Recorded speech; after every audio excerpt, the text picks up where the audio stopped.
चांदीच्या मूर्ती असेल तर पूजा झाली की त्या कबडमध्ये ठेवतात, मग यामुळे घरावर काही परिणाम होऊ शकतो का? जर कधी तुमची चांदीची प्रतिमा ही व्यवस्थित असेल, खंडित झालेली नसेल तर चालू शकतं. पण धर्मशास्त्र सांगतं की जेव्हा देवतेची प्रतिष्ठापना झाली तेव्हा त्याची नित्यपूजा होणं बंधनकारक आहे. त्यामुळे असं कबडमध्ये इत्यादी ठेवण्यापेक्षा नित्यपूजा कशी होईल याच्याकडे आपण लक्ष दिलं गेलं पाहिजे. हा, सिक्युरिटीचा विषय असेल, उदाहरणार्थ हिऱ्याचा गणपती असेल, सोन्याची मूर्ती असेल तर ते आपण त्यामध्ये काही करू शकत नाही. पण सर्वसामान्य लोक जे काही प्रतिमा घडवतात त्याची नित्यपूजा हे बंधनकारक आहे, ते झालंच पाहिजे. आणि ज्या काही खंडित मूर्ती असतात त्यांचा पूजनेचा अधिकार आपल्या धर्माने दिलेला नाही आहे.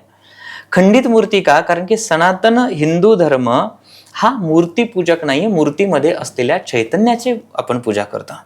जर कधी मूर्ती खंडित झाली तर आपल्याला तिचं योग्य पद्धतीने तिची पूजा अर्चना करून योग्य ठिकाणी, पाण्याचं प्रदूषण होणार नाही अशा ठिकाणी तुम्हाला तिला विसर्जित नक्की करावं. बरं, आता शहरामध्ये फ्लॅट सिस्टीम आहे तर अडचण असतेच, तर आदर्श देवघर कसं असावं, ते कोणत्या दिशेला असावं, आणि अनेक जण आपल्या देवघरामध्ये पितरांचे फोटो वगैरे ठेवतात, तर ते पूजणं कितपत योग्य आहे? जर कधी आपण अशा युगामध्ये आहोत की तिथे जागा भेटणं हा खूप मोठा विषय झालेला आहे, पण तरी पण मी सांगतो की देवघर हे आपलं स्वतःच्या विश्वाचं प्रतिरूप आहे. त्यामुळे पूजा करताना एक तर आपलं तोंड पूर्वेला असावं किंवा उत्तरेला तोंड असावं. म्हणजे देवाचं तोंड पश्चिमेला जाईल आणि उत्तरेला आपलं तोंड असेल तर देवाचं तोंड दक्षिणेकडे जाईल. देवाच्या तोंडाकडे महत्व नाहीये, कारण की देव तर सर्व ठिकाणी, जळी स्थळी काष्टी पाषाणी तो परमेश्वर आहे. पण आपलं मुख कोणाकडे आहे, कोणत्या दिशेला आहे, त्यानुसार आपल्याला फल भेटतं. वास्तुशास्त्र सांगतं की जर कधी तुम्ही पूर्वेला तोंड करून पूजा केली तर तुम्हाला ज्ञानाची वृद्धी होते. उदाहरणार्थ सीए असतील, बँकेमध्ये काम करणारे लोक असतील, शिक्षक प्रवर्ग असेल, प्राध्यापक असतील, किंवा असे टेक्निकल काम करणं की जिथे ज्या ठिकाणी बुद्धी जास्त लावावी लागते, मी त्यांना रिकमेंड करेल की त्यांनी अशा वेळेला पूर्वेला तोंड करून नक्की त्यांनी साधना केली पाहिजे, रोजची पूजा अर्चना केली पाहिजे.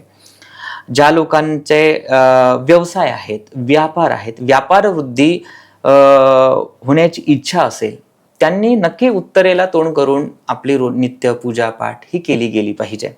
देवघरामध्ये मी अगोदर सांगितलं की जास्त खूप मोठं अवाढव्य नसावं, आपल्याकडून आणि आपल्या पुढच्या पिढीला पण ते सोयीस्कर पडावं इतकं सोपं साधं आपलं विधान असावं. कुलदैवत, कुलदेवी, गणपती, बाळकृष्ण, अन्नपूर्णा, शिवलिंग आणि पंचायतन, घंटा आणि शंख आणि दिवा, एवढंच आपल्या घरामध्ये केव्हाही असणं खूप गरजेचं आहे.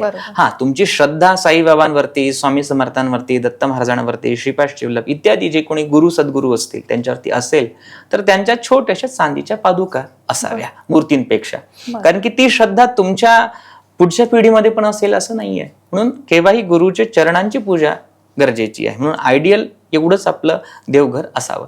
बऱ्याच वेळा मला असं वाटलं की आयुष्यामध्ये असे लोकांचे प्रसंग पाहिले की हे काम होणार नाही, पण जेव्हा त्यांनी योग्य पद्धतीने आपली नित्य उपासना सुरू केली, पूर्वेला तोंड करून साधना सुरू केली किंवा उत्तरेला तोंड करून नित्य जे काही स्तोत्र मंत्राचा पाठ केलं तर नक्की त्यांच्या आयुष्यामध्ये बदल घडताना दिसलेला आहे.